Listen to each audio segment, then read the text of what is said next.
Good morning, students. Last time when we met, we studied about the statics, what is the economics, what is the meaning of consumer, who is producer, saving, and three components of economics, that are consumption, production, and distribution. Then we moved towards the statics, and we studied the meaning of statics in the words of Lemon, that is, statics is the store of quantitative information. He said that statics is only the store of quantitative information, it means the storehouse of number. But when we study it in detail, we came to know that the statics has its meaning in singular sense as well as in plural sense, and those are completely different. First, we studied about the meaning of statics in plural sense, that is, in that the statics is aggregates of facts. It is an aggregates of facts. It means we aggregate the facts in while studying statics. It is numerically expressed. We can express all the figures numerically. Multiplicity of causes. It means whenever we collect the data, we have many reasons to collect that, not a single reason. Reasonable accuracy. They are accurate but not completely accurate. They are reasonable accurate. Mutually related and comparable. The figures are mutually related to each other and they are comparable. It means we can compare the figures which are given to us. Predetermined objective. We have an objective and the objective is decided before the collection of data, not after the collection of data. Enumerators or estimated. These are the data which are either enumerated, it means either collected from the source, or estimated. It means the estimation is done about the data. Collected in a systematic manner. We have a process by which we collect the data. So this was the meaning of statics in plural sense. Now when we study the statics in singular sense, it is method relating to collection, classification, presentation, analysis, and interpretation of data. What it says? It says that there are 5 stages of statics in which the data is studied. It starts with collection of data. It is the first stage.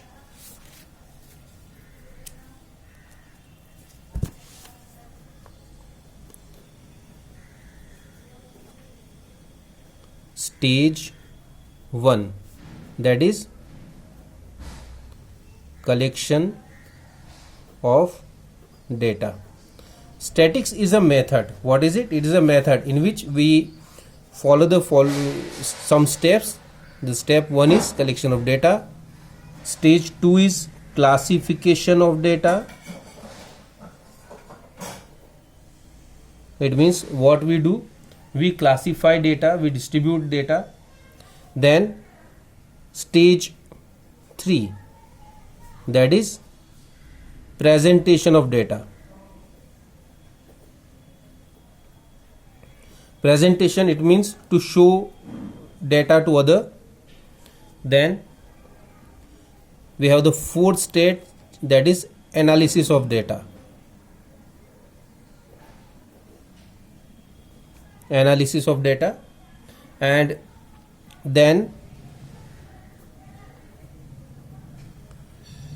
of data.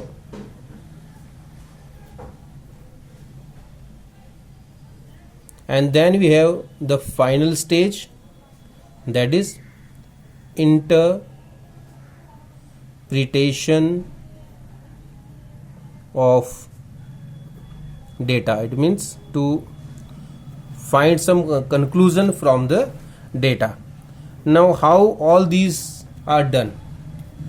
How the data is collected, how it is classified, how it is presented, analysis, how it is done, and how the interpretation is done. For that we need some statistical tools. What is these are called? These are called some tools, just tools, or in other word we can call it technique. What are the tools or techniques we have? That is, first, census or sample. We collect the data either on a census or a sample. How it is done, we study further. Then how to organize data? It is by array of data or talybars.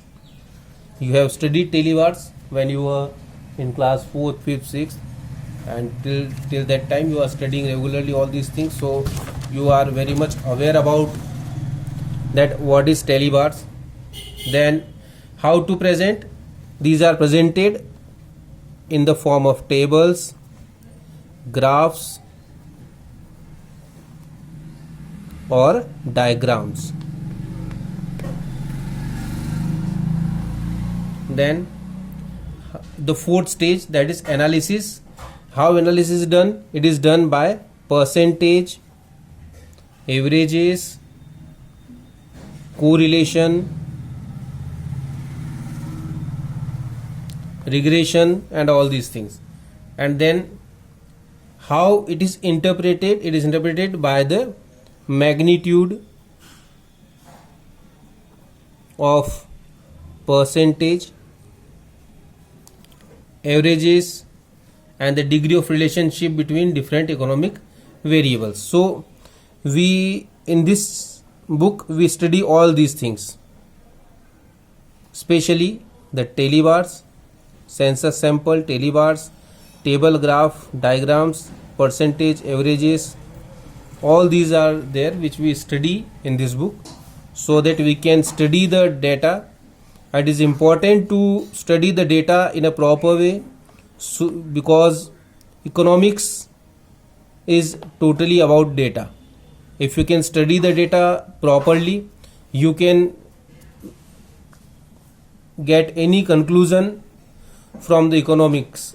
If you are not able to understand the data, you cannot draw any conclusion while you study economics.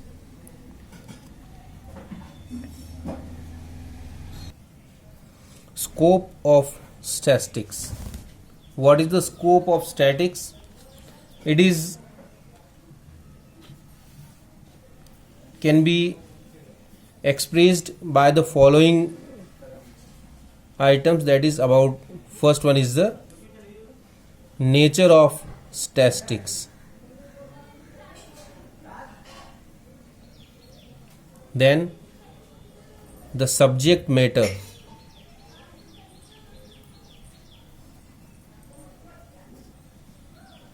and then the limitations.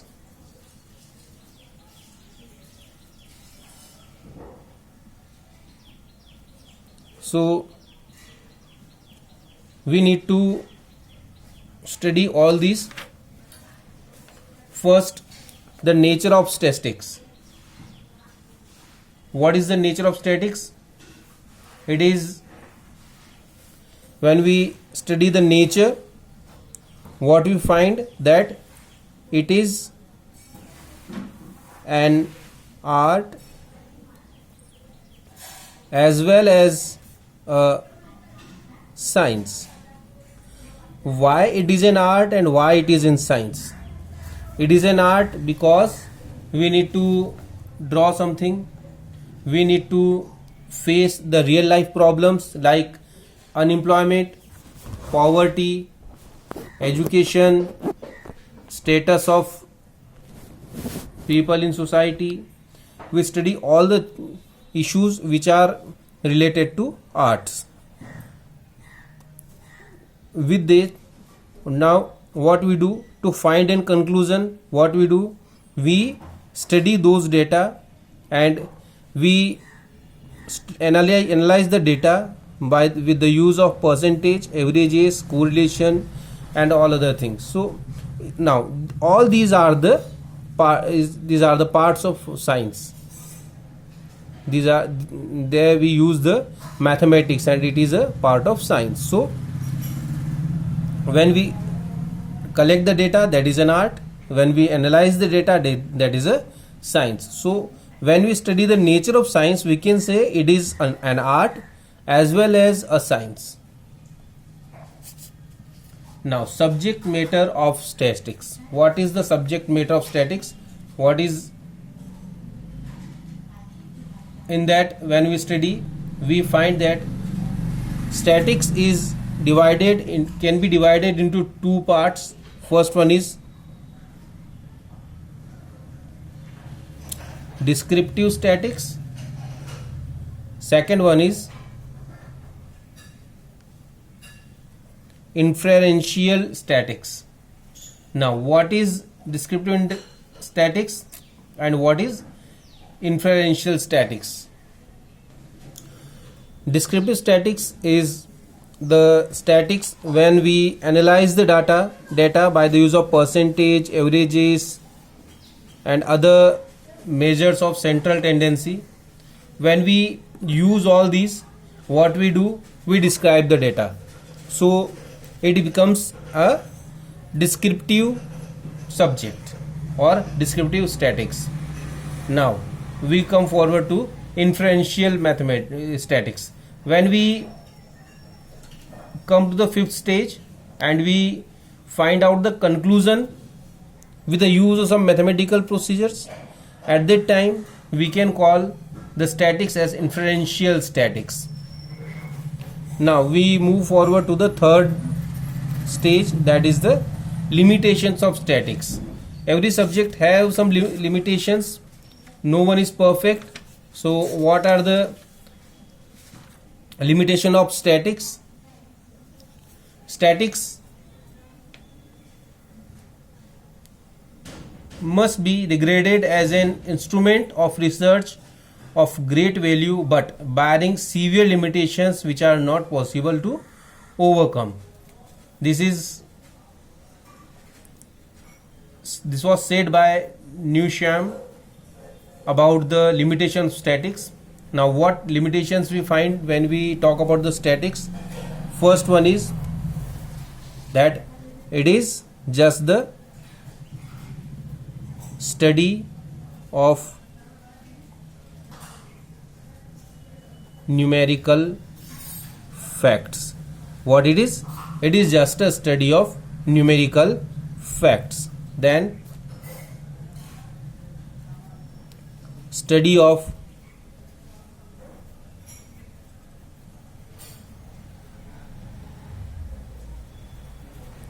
aggregates only. It is the study of aggregates only. It means we just get the aggregates and then we study the aggregates, not the complete data.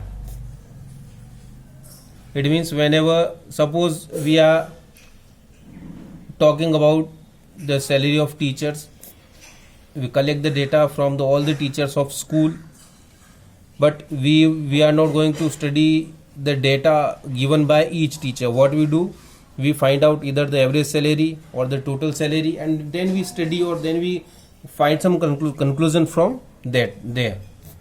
Then homogeneity of data.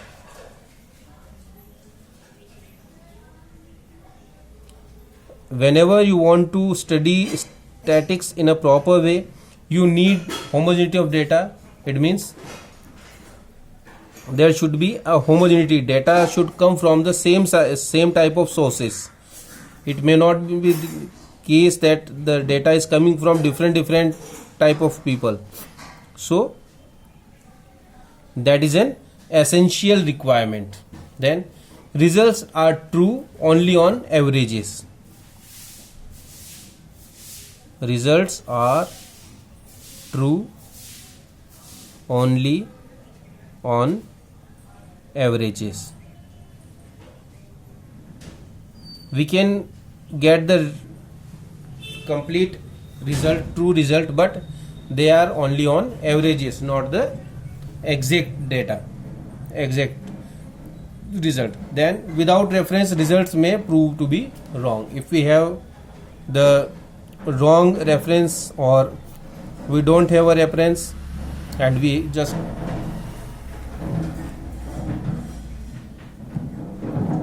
are just studying the data, there may be some wrong result because the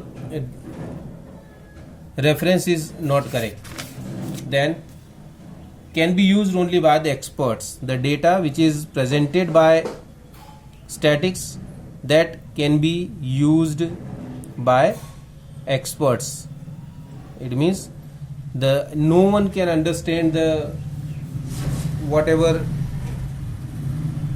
the graphs, whatever the diagrams, whatever the averages what they are presenting, that cannot be understood by each and everyone. That can be understood by only by the experts. So we always require an expert who can understand the data. No one others can expert. Then prone to misuse. When we are providing our data to someone others, they are prone to misuse. It means they can be misused anytime. So these are the limitations of statics. Now, function and importance of statics in economics. What is the role of statics in economics, and what is its importance? So when we study these, all these are given in the book. Right now we are studying on page number 14. Quantitative expression of economic problems. What is the statics? It is the quantitative expression of economic problems. We just like we face the problem of unemployment, price rise, shrinking export, or any other problem. What we find that without statics or without number, we cannot express that what is going in the down there in the society. So it is the quantitative expression of all these problems, how much or how many the problems are there. Intersectoral or intertemporal comparison. We can compare two sectors of economy, or we can compare two types of economy, just like urban and rural, or the magnitude of the problems. Intertemporal, it means the understanding of magnitude of problem, how much the problem is bigger. So we can compare because we have the numbers. If the statistics is not there, then we don't have the numbers. So we cannot compare two sectors or two magnitude of different problems. Working out causes and effect relationship. Economists try to find out causes and effect relationship between different sets of data. Whatever the data is given there, what is the relationship between the data, what will be the effect, and what are the causes. Or we study all these. Construction of economic theories or economic models.